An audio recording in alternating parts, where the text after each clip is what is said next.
So you just want to sit down and do the damn thing. You brew your coffee, put on your favorite focus playlist, and are ready to start the work.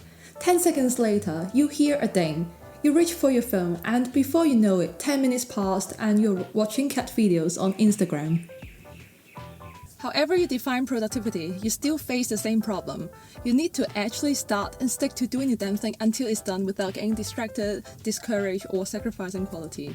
And the most common roadblock that we face is that, first of all, we don't want to get started, and secondly, we just can't stay focused.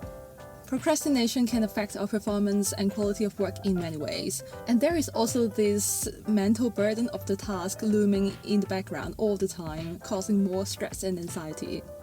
And this is how the go and no-go concept comes into play. Let's think of productivity, which is actually starting the work, go. You need forward motion. And then you have impulse control, which is the ability to stay focused on the task despite any internal or external trigger, a no-go.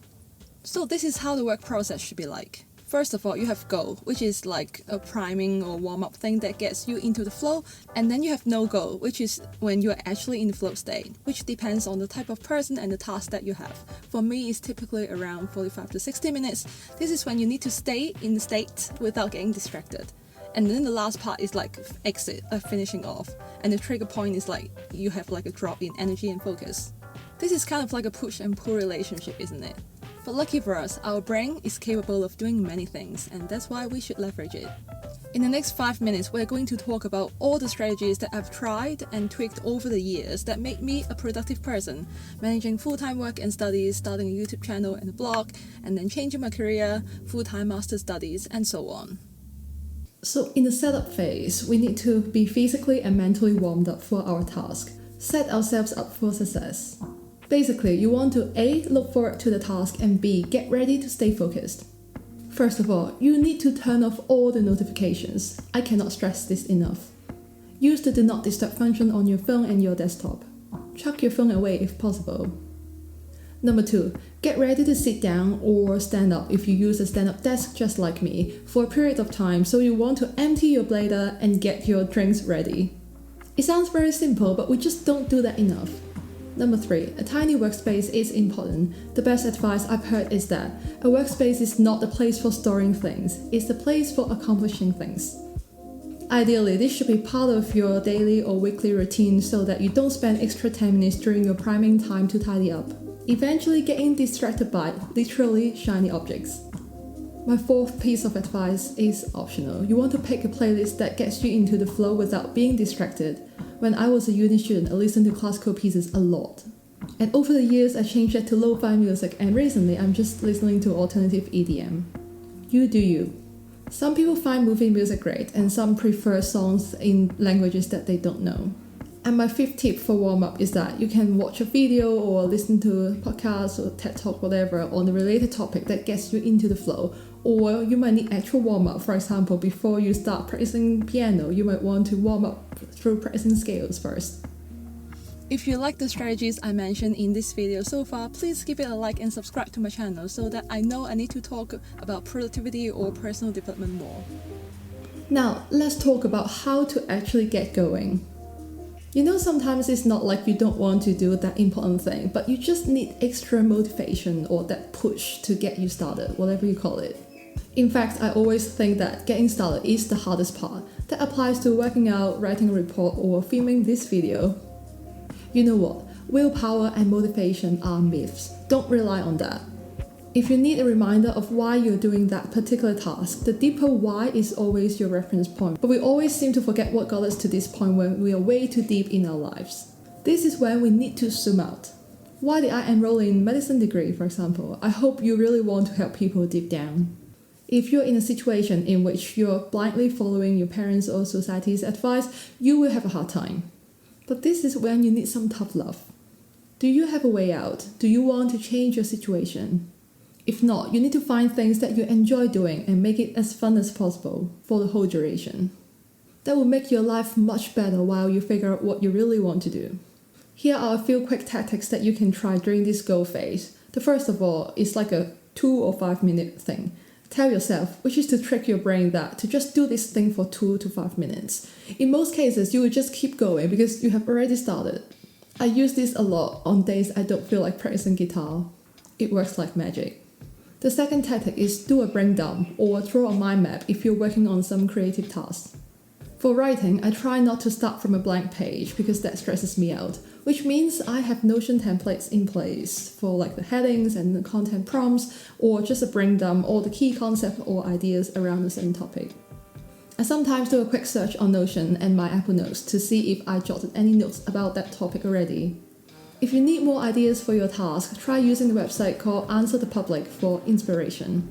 You basically get this mind map of all the most searched questions on insert your keyword from Google for your brainstorming session. When you don't start from a blank page, you are essentially just filling up all the subheadings under each session, which makes the whole task much more doable.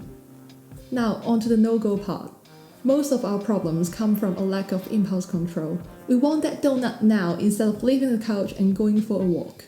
We want to reach out to our phone every time we hear a ding, or worse, we thought we felt it vibrate in our pocket. Well, you don't need to blame yourself. Our brain is like a puppy, constantly getting distracted. It is deep in our roots to naturally look for threats anywhere. However, there is also this fine line between our human instinct and impulsive behaviors. Nowadays, we don't look out for lions, but news that trigger cheap dopamine hit or negativity to keep our brains engaged. I recently noticed that I just pick up the phone by default when I'm walking, from the kitchen to the bedroom or when I'm about to start writing a report. I realized that it's not an addiction problem, but just impulsive behaviors. Well, the good news is that impulse control is something that we can learn. It's a skill that we can train and get better at. You know that you need to stop when you see the red light, and you know that when your friend is talking, you don't talk over him or her. And this article says that at the root of impulse control is a signaling process in which sensory neurons trigger action responses in movement neurons. That's why we need to act on it. So in order to stay focused, we need to learn how to manage our triggers and regulate ourselves, so that we can align our body and mind to be in the present moment. Nir Eyal, the author of Indistractable, mentioned a lot of ways to manage both external and internal triggers, and I will link down a blog post below for your reading. So in this no-go phase, here are a few tactics that you can try. Now that you have primed yourself for the task, and you can try these tactics to stay in the flow and increase your ability for no-go, which is impulse control. First of all is to use full screen for your task. Switching calls is real, and by using full screen, you literally have this tunnel vision, so that you're not looking at anything else. The second tip is the brain training. You can actively refrain yourself from doing something for more than 5 minutes, for example, getting that snack or checking your email. Try to train for 20 to 30 minutes per day. You need to train your brain in order to normalize it. It's like a muscle to be strengthened. The third tip is to create some small rewards if you really need it. You are actually not distracted if you're doing something that you mean to do. If you allow yourself to scroll Instagram for 5 minutes after staying focused for 45 minutes, then you're actually not distracted, right? Because it is your intention to do that. You can set up small rewards for being in a flow state for a certain period of time, like getting that snack, getting another coffee, etc. We can build up attention like a muscle if we regularly engage in things that make us concentrate. For example, playing chess, learning music, learning language, reading a book, they are all best tools to help us stay engaged and to increase our focus. Or you can try doing meditation, which is a mindfulness practice. And at last, there are some strategies for exiting the flow state. You need to test how long your flow state actually is. It might differ depending on the type of task. For me, I can sit down for the whole day to work on a song if I need to. But I can only work on that report for 45 to 60 minutes max. And you also need to pay attention to your energy level. Listen to how you feel. If you sense a drop in energy, if your mind is wandering off too frequently, then it's time to exit the flow state and recharge. And at this stage, well done to you because you have practiced both the go and no-go methods to get things done, and you totally deserve a break. If you're in an intense mode, for example studying for finals, rushing through multiple deadlines, or don't go wild during your break. Get hydrated, get some food that are nutrient dense, or change your posture. I sometimes do star jumps. Or just staring at a blank wall. I think I learned this one from one of Andrew Huberman's podcast episode because staring at a wall is just way too boring, so you would rather get back to the task. Try it. If you watched this video until this point, I want you to leave a thunder emoji in the comment section below. Understanding when to go and when not to is a great mental framework to boost your productivity and focus in order to get things done and achieve your goals. And you don't have to be productive all the time. Work-life balance is a function of proactive self-management. That means we need to be good at self-regulating, prioritizing, and planning to manage work and clear the space for life and home responsibilities. If you like this video, I think you will also enjoy this video here, in which I talk about the T framework, which stands for time, energy, and attention, to stay productive, focused, and alert in order to make sure that you're getting closer to your goals. Thank you for watching, and I will see you in the next one.